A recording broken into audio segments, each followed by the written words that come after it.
कैसे हैं आप लोग? मस्त, बढ़िया। चलिए, अच्छी बात है। आज हम आपको बेटा सिखाने वाले हैं सेल्फ इंडक्शन क्या होता है, सेल्फ इंडक्टेंस। हाँ बिल्कुल, सेल्फ इंडक्टेंस क्या होता है आज हम लोग सीखेंगे। तो देखते हैं बेटा, सेल्फ इंडक्टेंस नाम से ही पता चल रहा है, नाम से ही पता चल रहा है बेटा अपने आप में। मतलब प्रीवियस लेक्चर में मैंने आपको बताया था कि अगर एक मान लीजिए ये सर्कुलर कॉइल है, इसके अंदर करंट आई जा रहा है, इंक्रीज कर रहा है, तो इसके बाहर वाले कॉइल में इंड्यूस्ड करंट कैसे जनरेट होगा, इंड्यूस्ड ईएमएफ कैसे जनरेट होगा, कितना जनरेट होगा। अगर आपको पढ़ना हो तो इसके जस्ट पहले वाले वीडियो में आप पढ़ सकते हैं। उसके बाद मैंने बताया था कि अगर मान लीजिए बाहर वाले कॉइल में मैं करंट फ्लो करा दूं और इस करंट को इंक्रीज या डिक्रीज करूं, तो अंदर वाले कॉइल में कितना इंड्यूस्ड करंट या इंड्यूस्ड ईएमएफ जनरेट होगा। तो ये बेटा इसमें प्रोड्यूस करके, इसमें करंट फ्लो करा के इसमें इंडक्शन प्रोड्यूस करना, तो ये अलग मैटर हो गया। लेकिन अगर हम इसी के में करंट फ्लो करा के इसी में इंडक्टेंस की बात करें, इसी में इंड्यूस्ड करंट की बात करें, इसी कॉइल में बात करें, तो उसी को हम लोग क्या करेंगे, सेल्फ इंडक्टेंस करेंगे। तो आई होप आप लोगों को समझ में आ गया होगा मैंने क्या बोला कि बेटा अगर इसी कॉइल में, सेम कॉइल में, इसी कॉइल में करंट फ्लो करा के और इसी में इंड्यूस्ड करंट की बात करें, तो इस कंडीशन को हम लोग कहेंगे सेल्फ इंडक्टेंस। बात समझ में आई? अब बेटा अगर इसमें मान लीजिए करंट हम इंक्रीज करा रहे हैं, अगर इसमें करंट इंक्रीज करेगा तो हमें बताना है कि इसमें इंडक्शन, इंड्यूस्ड करंट किधर मिलेगा, इंड्यूस्ड करंट किधर मिलेगा। आप बताइए, अगर करंट बेटा इसमें इंक्रीज कर रहा है, करंट अगर इसमें इंक्रीज कर रहा है,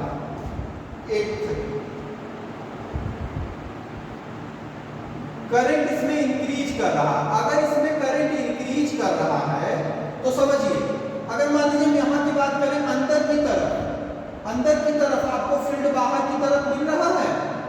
देखो अगर यहां करंट की बात करें, ऐसे अपने उंगलियों को करंट करें तो यहां पर अंदर की तरफ फील्ड कहां मिल रहा है, बाहर। यहां करंट आया, इस तरह से उंगलियों को करंट करिए तो यहां पे फील्ड बाहर, यहां पे फील्ड बाहर, यहां पे फील्ड बाहर। मतलब जब इनका करंट इंक्रीज करेगा तो इसके अंदर से निकलने वाली फील्ड क्या होगी, फील्ड लाइंस बढ़ेगी, मतलब बाहर की तरफ फील्ड बढ़ेगा। बाहर की तरफ फील्ड बढ़ेगा जब, तो फील्ड बढ़ने से क्या होगा, फील्ड लाइन बढ़ने से क्या होगा, फ्लक्स चेंज होगा, फ्लक्स चेंज होगा, ईएमएफ प्रोड्यूस होगा, ईएमएफ प्रोड्यूस होगा, इंड्यूस्ड करंट प्रोड्यूस होगा। समझ गए भाई? करंट बढ़ाए तो क्या बढ़ेगा, फील्ड बढ़ेगा, फील्ड बढ़ेगा तो क्या बढ़ेगा, फ्लक्स बढ़ेगा, फ्लक्स बढ़ेगा तो क्या बढ़ेगा, ईएमएफ बढ़ेगा। ठीक, अरे भाई इंड्यूस्ड करंट बढ़ाऊंगा, फील्ड बढ़ेगा, फील्ड बढ़ेगा तो फाई इक्वल टू आपको पता है B dot A, B A cos theta, B A cos theta.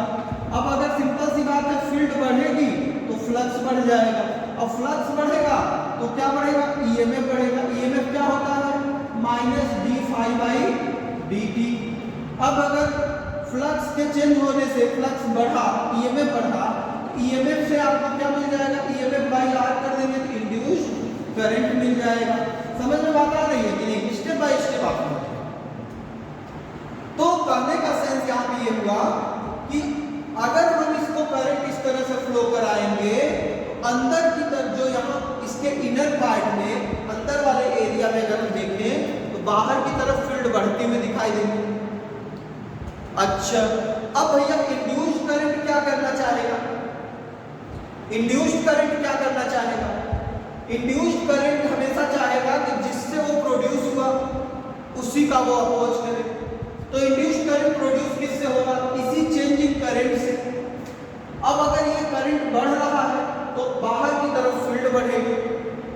तो इंड्यूस्ड करंट चाहेगा कि बाहर की तरफ जो फील्ड बढ़ रही है उसे हम कम कर दें। तो बाहर की तरफ के फील्ड को अगर कम करना है तो इंड्यूस्ड करंट क्या करेगा, अंदर की तरफ फील्ड क्रिएट करना चाहेगा। भाई बाहर की फील्ड बढ़ रही है, अंदर अगर फील्ड ये इसने क्रिएट कर दिया तो अंदर वाली फील्ड बाहर वाले के अपोजिट होकर के माइनस हो जाएगी, फील्ड कम हो जाएगा। तो इंड्यूस्ड करंट इसमें जो जनरेट होगा वो क्या काम करेगा, अंदर फील्ड बनाएगा। इंड्यूस्ड करंट अगर हम इधर की तरफ कर दें क्लॉकवाइज, अगर ये I डैश हम लिख रहे हैं, I डैश मतलब इंड्यूस्ड करंट में बना रहा हूं, तो ये अगर I डैश बेटा, I डैश को मैं इंड्यूस्ड करंट का नाम दे रहा हूं, इंड्यूस्ड करंट। तो I डैश आपको किधर दिख रही है, अगर ये एंटी क्लॉकवाइज है I dash induced current clockwise, और ये क्या करेगा, ये अंदर की तरफ मैग्नेटिक फील्ड क्रिएट करेगा और एक्सटर्नल जो बाहर मैग्नेटिक फील्ड बढ़ रहा था उसको कम करेगा। इसका मतलब क्या होगा, इसका मतलब ये होगा कि अगर इस कॉइल में करंट बढ़ रहा होगा, अगर इस कॉइल में करंट बढ़ रहा होगा, करंट अगर इंक्रीज कर रहा होगा, तो बेटा इंड्यूस्ड करंट उस समय क्या करेगा, इंड्यूस्ड करंट क्या करेगा, देन इंड्यूस्ड करंट क्या करेगा बताओ, इंड्यूस्ड करंट बेटा अपोज करेगा, इंड्यूस्ड करंट अपोज करेगा, इंड्यूस्ड करंट अपोज करेगा, इंड्यूस्ड करंट अपोज करेगा। मतलब बेटा इंक्रीजिंग करंट, कॉइल में बढ़ते हुए करंट को इंड्यूस्ड करंट क्या करेगा, अपोज करेगा। इसी को हम लोग ग्रोविंग करंट भी कहते हैं। क्या कहते हैं, ग्रोविंग करंट।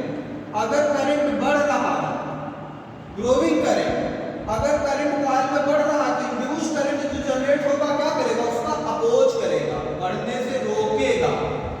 ठीक, बात समझ में आ गई। तो ये बेटा इसको आप नोट कर लीजिएगा, अगर किसी कॉइल में करंट बढ़ेगा तो इंड्यूस्ड करंट क्या करेगा, उसका अपोज करेगा, उसके अपोजिट डायरेक्शन में जनरेट होगा। ठीक, ये बात समझ में आ गई। अच्छा, अब इसका एक और केस हम लोग देखें कि मान लो हम इसको केस फर्स्ट बना दें, तो एक केस ये भी तो बन सकता है कि इसमें जो करंट बेटा बढ़ रहा था वो करंट घटना चालू हो जाए, करंट बढ़ने से भी फील्ड मिलेगी, करंट घटने से भी फील्ड मिलेगा। अरे भाई बढ़ेगा करंट तो फील्ड बढ़ेगा, घटेगा करंट तो फील्ड घटेगा। फील्ड चाहे बढ़े चाहे घटे, फील्ड के चेंज होने से फ्लक्स मिलेगा, फ्लक्स के चेंज होने से ईएमएफ मिलेगा, ईएमएफ के चेंज होने से क्या मिलेगा, करंट मिलेगा, इंड्यूस्ड करंट। तो कहने का मतलब यहाँ करंट बढ़ने से भी सारी कहानी वही चलेगी। करंट अगर घटना चालू हो जाए, केस सेकंड ले लेते हैं हम लोग, केस सेकंड, अगर बेटा करंट घटना चालू हो जाए, करंट घट रहा है, तो मान लीजिए ये कॉइल हमने ले लिया, ठीक, ये कॉइल हमने ले लिया, अब इस कॉइल में वही वाला केस करंट आई हम फ्लो करा दिए, और ये करंट बेटा एंटी क्लॉकवाइज जा रहा है, और इसकी कहानी क्या है, ये डिक्रीज हो रहा है, ये डिक्रीजिंग करंट। कैसी करंट है, डिक्रीजिंग करंट। तो जब ये डिक्रीजिंग करंट होगा उस समय बताइए क्या होगा, जब ये डिक्रीजिंग करंट होगा तो अब आप बताइए, ये डिक्रीज करने मतलब ये इधर की तरफ मूव कर रहा है, इसका भी फील्ड बाहर की तरफ, इसका भी फील्ड बाहर की तरफ। लेकिन अभी यहाँ हो क्या रहा है, यहाँ बाहर फील्ड क्या होता जाएगा, कम होता जाएगा, क्योंकि करंट कम हो रहा है। तो बेटा जब फील्ड कम होगा, फील्ड कम होगा तो इंड्यूस्ड करंट क्या चाहेगा, इंड्यूस्ड करंट चाहेगा कि यार ऐसे कैसे कम होने दें, हम इसको बढ़ाएंगे। तो बढ़ाने के लिए क्या करना पड़ेगा, इंड्यूस्ड करंट को उसी डायरेक्शन में मैग्नेटिक फील्ड पैदा करना पड़ेगा। तो इंड्यूस्ड करंट जो I डैश बेटा हमें मिलने वाला है यहाँ पे, वो क्या करेगा, उसी डायरेक्शन में प्रोड्यूस होगा, और उससे क्या होगा, ये भी अपना फील्ड बढ़ाएगा बाहर की तरफ, और ये जो कम हो रहे थे बाहर की तरफ जब फील्ड उसमें ऐड होने लगेगा तो कम होना रुक जाएगा। समझ रहे कि नहीं। तो बेटा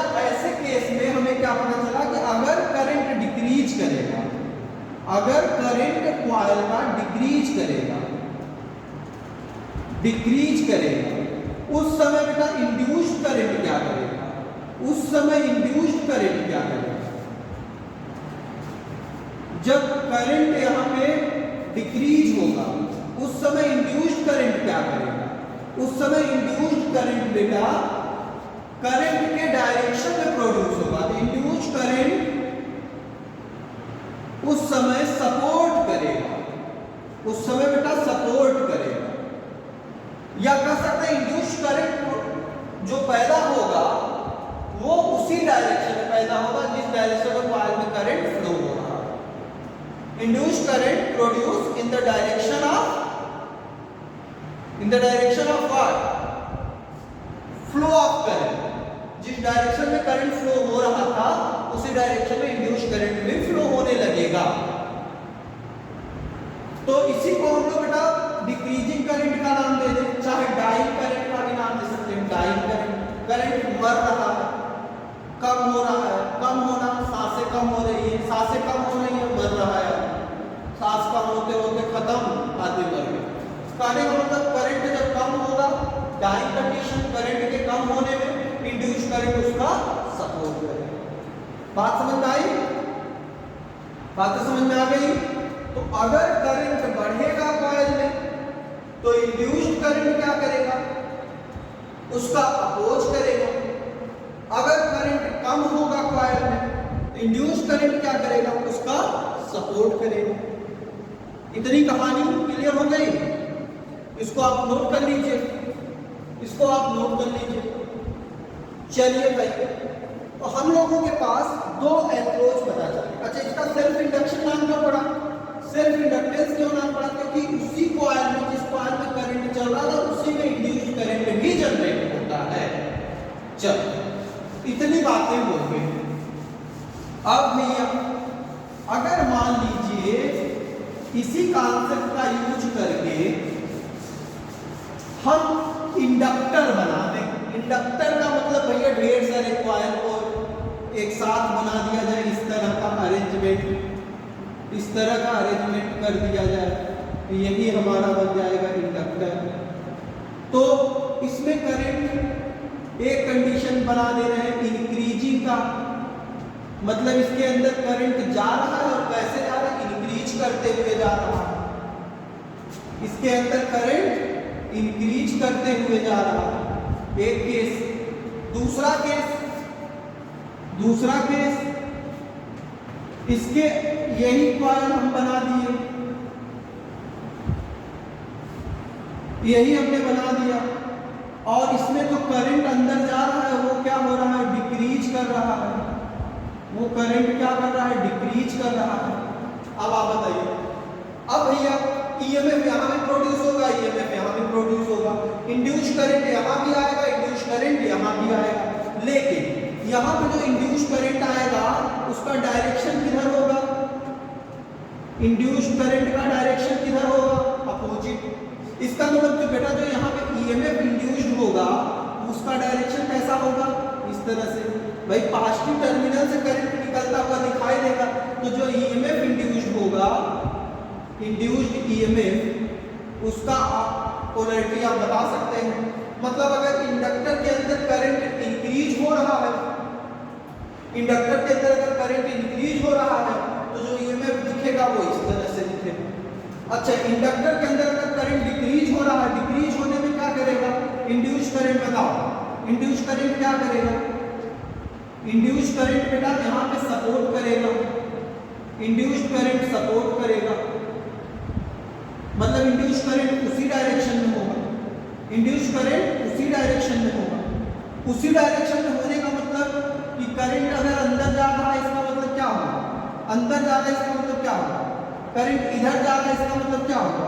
इसका मतलब निगेटिव टर्मिनल इधर होगा, पॉजिटिव टर्मिनल इधर होगा। तो ये निगेटिव हो गया और ये पॉजिटिव। तो ये भैया इंड्यूस्ड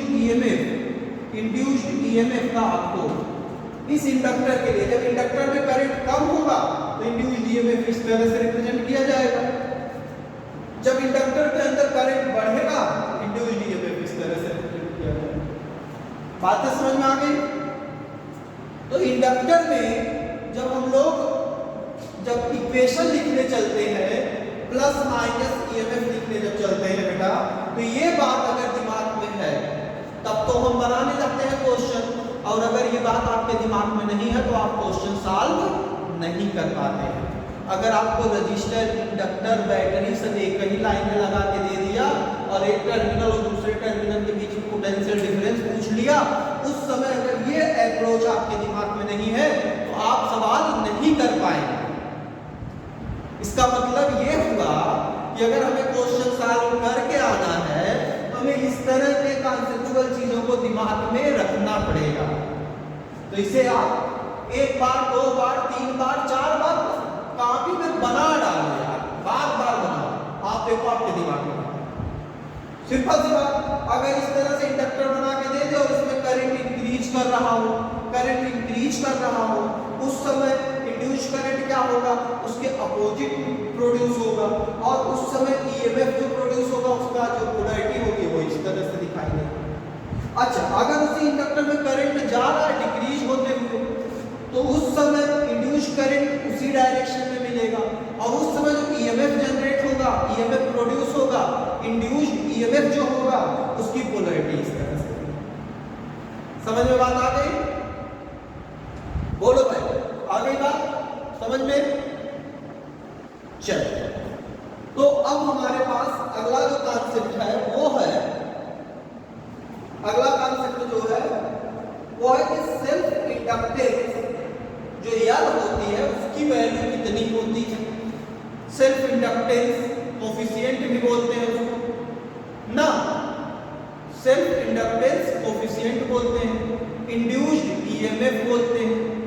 तो इसको देखते हैं क्या होता है। ये समझ में आ गया? इसको नोट कर लेंगे, बिल्कुल, बहुत बढ़िया, चलिए नोट कर लीजिए। अब बेटा इसके बाद हमारे पास जो अप्रोच है वो है सेल्फ इंडक्टेंस कोफिशिएंट जो होता है वो क्या है, सेल्फ इंडक्टेंस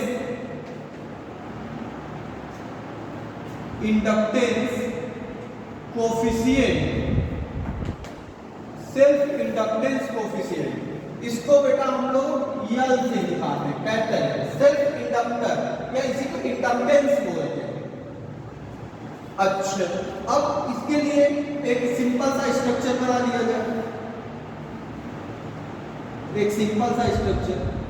इसमें एक हमने इस तरह का सिलिंड्रिकल स्ट्रक्चर लेके इस पे क्या कर दिया, वायर लपेट दिया।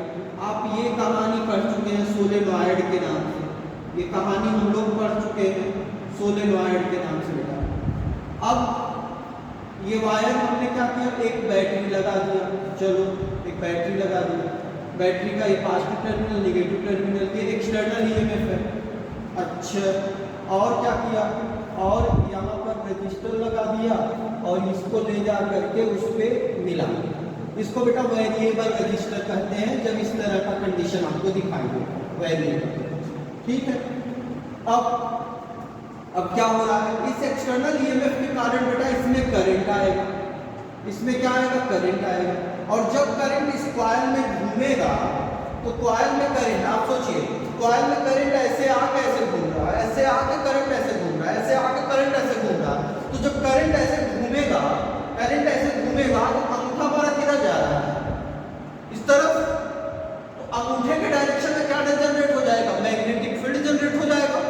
इस तरह से करंट घूमेगा, मैग्नेटिक फील्ड जनरेट हो जाएगा। इसका मतलब बेटा इसके अंदर से मैग्नेटिक फील्ड लाइन निकलती हुई दिखाई देगी, समझ रहे कि नहीं? इसके अंदर से क्या निकलती हुई दिखाई देगी, मैग्नेटिक फील्ड लाइन। और इधर की बात कर लें तो अंदर मैग्नेटिक फील्ड लाइन इंटर करती हुई दिखाई देगी। इसका मतलब ये हुआ कि जितना ज्यादा करंट हम इसमें फ्लो कराएंगे उतना ज्यादा मैग्नेटिक फील्ड प्रोड्यूस होगा। मतलब मैं जो बोला उसको समझिए, जितना ज्यादा हम करंट प्रोड्यूस कराएंगे उतना ज्यादा मैग्नेटिक फील्ड प्रोड्यूस होगा। जितना ज्यादा मैग्नेटिक फील्ड आएगा, जितना ज्यादा चेंज इन मैग्नेटिक फील्ड होगा उतना ज्यादा यहाँ पे क्या जनरेट हो जाएगा, फ्लक्स जनरेट हो जाएगा। इसका मतलब हम राम की श्याम से रिश्तेदारी, श्याम की मोहन से रिश्तेदारी, तो राम की मोहन से रिश्तेदारी। कहने का सेंस ये होगा करंट मैग्नेटिक फील्ड पे डिपेंड किया, मैग्नेटिक फील्ड फ्लक्स पे डिपेंड किया, इसका मतलब कि फ्लक्स डिपेंड किया करंट पर। फ्लक्स किस पे डिपेंड किया? करंट पर। तो फ्लक्स इक्वल टू जब हम लोग लिखते हैं, ये रघुकुल रीत सदा चल आई, जब हम प्रोपोर्शनलिटी हटाते हैं तो जमाने जमाने से कांस्टेंट लिखते आते हैं और वही कांस्टेंट यहाँ पे यहाँ, ठीक है। इस कांस्टेंट के विषय में ज्यादा जानना है तो ये लेक्चर बेटा मेरा अलग से एक है, उसको आप देख सकते हैं। तो यहाँ पर हमें क्या मिलता है? Phi equal to L. तो यहाँ से बेटा अगर एल इक्वल टू लिखना हो तो हम क्या लिखेंगे? Phi divided by I, phi divided by I. अच्छा, यहाँ से यूनिट लिखे तो फ्लक्स, फ्लक्स की यूनिट बताओ? वेबर। करंट की यूनिट एम्पियर, तो बेटा इसका यूनिट हो गया weber per ampere, and that is also be known as henry. क्या बोलते हैं? Henry, henry, henry. तो वेबर पर एम्पियर इसकी यूनिट हो गई, इसी को हम लोग क्या बोलते हैं? अच्छा, एक बड़ा इंटरेस्टिंग बात यहाँ पे ये सामने आता है कि कुछ बच्चों के दिमाग में ये आ जाता है कि वो सोचने लगते हैं कि यार फ्लक्स बढ़ेगा तो इंडक्टेंस भी बढ़ेगा, फ्लक्स घटेगा इंडक्टेंस भी घटेगा, करंट बढ़ेगा इंडक्टेंस कम होगा, करंट घटेगा इंडक्टेंस बढ़ जाएगा। अगर ऐसा आप सोचते हैं तो जिंदगी की सबसे बड़ी गलती करेंगे। मतलब ऐसा नहीं सोचना है आप। मतलब मैं क्या कहना चाह रहा हूं बेटा, ये ना तो फ्लक्स पे डिपेंड करता है ना तो करंट पे डिपेंड करता है, ये ना तो फ्लक्स पे डिपेंड करता है ना तो करंट पे डिपेंड करता है, ये ना तो फ्लक्स पे डिपेंड करता है ना तो करंट पे डिपेंड करता है। कौन? ये जो आप देख रहे हैं सेल्फ इंडक्टेंस कोफिशिएंट, इंडक्टेंस जो ये देख रहे हैं, ये भैया मटेरियल के शेप साइज पर डिपेंड करेगा, फ्लक्स और करंट पे डिपेंड नहीं करेगा। और अगर ये बात दिमाग में न बैठ रही हो तो दिमाग में बैठाने के लिए आप ये ओम्स ला याद करो, V equal to I R. यहां से बेटा R is equal to V by I, R equal to V by I. आप थोड़ा ध्यान दीजिए, क्या रेजिस्टेंस वोल्टेज पर डिपेंड करता था? नहीं। रेजिस्टेंस करंट पर डिपेंड करता था? नहीं, नहीं।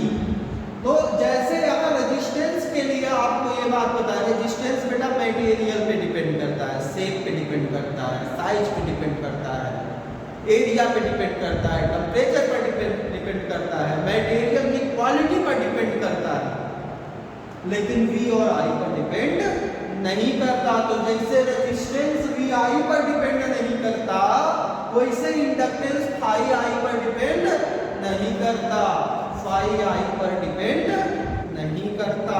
आप इसको दिमाग में बैठा लीजिए, ऐसा ही होगा, ऐसा ही होगा। कैसा होगा? डिपेंड नहीं करेगा। अच्छा, ये बातें जानने के बाद एक छोटी सी बात यहाँ पे बेटा, इंडक्टेंस पढ़ने के बाद यहीं पे इंड्यूस्ड ईएमएफ की भी कहानी हो जाए। इसकी इंड्यूस्ड ईएमएफ कितना आएगा? तो इंड्यूस्ड ईएमएफ क्या होता है? Minus d phi by d t. और यहाँ से बेटा ईएमएफ इज इक्वल टू क्या हो जाएगा? Minus D D T. आप फाई की वैल्यू बता दो, फाई की वैल्यू बता दो। फाई की वैल्यू क्या है? फाई की वैल्यू है यल आई, यल आई। अब भैया यल क्या है? यल तो कांस्टेंट है, ये आ जाएगा बाहर, तो minus L D I by d T. ये हो गया यहाँ का ईएमएफ, यहाँ का ईएमएफ। ये ईएमएफ बेटा होता है minus L D I by d T, minus L D I by d T, minus L D I by.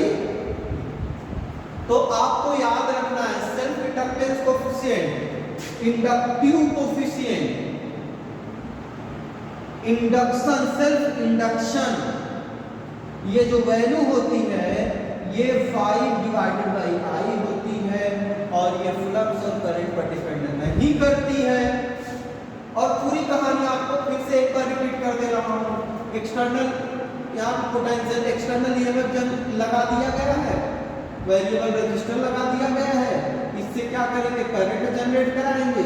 वो करंट बेटा यहाँ पे कॉइल में जाएगा, इसको सोलेनॉइड कर दो तो कोई गलती नहीं है, इसमें जाएगा और ये कॉइल में जब करंट जाएगा तो क्या होगा, मैग्नेटिक फील्ड प्रोड्यूस होगा। मैग्नेटिक फील्ड के प्रोड्यूस होने से क्या जनरेट होगा, फ्लक्स जनरेट होगा। Current directly proportional to flux हो जाएगा। यहाँ से अगर हम लोग इनके रिलेशन को लेके चले तो हमें क्या मिल जाएगा, सेल्फ इंडक्टेंस मिल जाएगा। पाई बाई आई से इनका हमें क्या मिल गया, यूनिट मिल गया, weber per ampere, and that is Henry. समझ गए। अब उसके बाद इंड्यूस्ड ईएमएफ यहाँ की बात करें तो minus d phi by d t, phi की वैल्यू पुट कर दिया, minus L d I by d t. अब भैया करंट बढ़ेगा, करंट बढ़ेगा समय के साथ तो भी ईएमएफ, करंट घटेगा समय के साथ तो भी EMF, change in current with respect. तो अब अगर हम एक तो ग्राफ की बात कर लें, मान लीजिए अगर हम एक ग्राफ की बात कर लें, इसको देखते हुए आप क्या बता सकते हैं, अगर मान लीजिए हमें कोई क्वेश्चन बना के दे दे कि करंट इस पे जा रहा है आई करंट, इस पे टाइम टी, इस पे टाइम टी, और कुछ इस तरह का स्ट्रक्चर बना दे। आप बताइए, आप बताइए, ये आपका 0 कर दिया, इसको 2 सेकंड कर दिया, इसको 4 सेकंड कर दिया, इसको 6 सेकंड कर दिया, और ये वैल्यू मान लीजिए मैंने कुछ दे दिया 10 एम्पीयर दे। चलो अब आप बताओ, इनके लिए हमें ईएमएफ का ग्राफ बताइए, ईएमएफ का ग्राफ बताइए। इस पे हो गया टाइम, इस पे हो गया ईएमएफ, बताओ। अब आप देखिए यहां से देखो 0 से 10 ये करंट बढ़ा, ये टाइम के रिस्पेक्ट में। यहाँ पे देखिए 10 एम्पीयर करंट कांस्टेंट रहा, तो जब 10 एम्पीयर करंट कांस्टेंट रहेगा तो D I by d T की बात करें तो ये क्या हो जाएगा, 0 हो जाएगा। यहाँ पे D I by d T की वैल्यू की बात करें तो क्या मिलेगा, D I by d T, current बढ़ रहा है इसका मतलब ये वैल्यू पॉजिटिव मिलेगी। यहाँ पे करंट घट रहा है इसका मतलब ये D I by d T यहाँ पे क्या मिलेगा, निगेटिव मिलेगा। अब आप ईएमएफ की बात करें, ईएमएफ में बेटा क्या मिलता है, minus L d I by d T. जब ये वैल्यू बेटा पॉजिटिव मिलेगा तो पॉजिटिव से गुणा करोगे तो ये वैल्यू क्या आएगी, निगेटिव, और जब ये निगेटिव मिलेगा तो गुणा करोगे तो आ जाएगा पॉजिटिव, और जब ये 0 मिलेगा तो गुणा करोगे आ जाएगा 0। इसका मतलब ईएमएफ का ग्राफ क्या मिलेगा, निगेटिव वाले समय में, सॉरी बढ़ने वाले समय में निगेटिव, जब कांस्टेंट है तो 0, और घटने वाले टाइम में पॉजिटिव। तो ये इस तरह से हमें अप्रोच लेके चलना है। ये ईएमएफ हो गया इस करंट टाइम का। तो हम उम्मीद करते हैं कि आपको ये सारी बातें समझ में आई होंगी। अगर नहीं आई तो इसको रिपीट करके 2-3 बार देखिए, फिर भी नहीं आया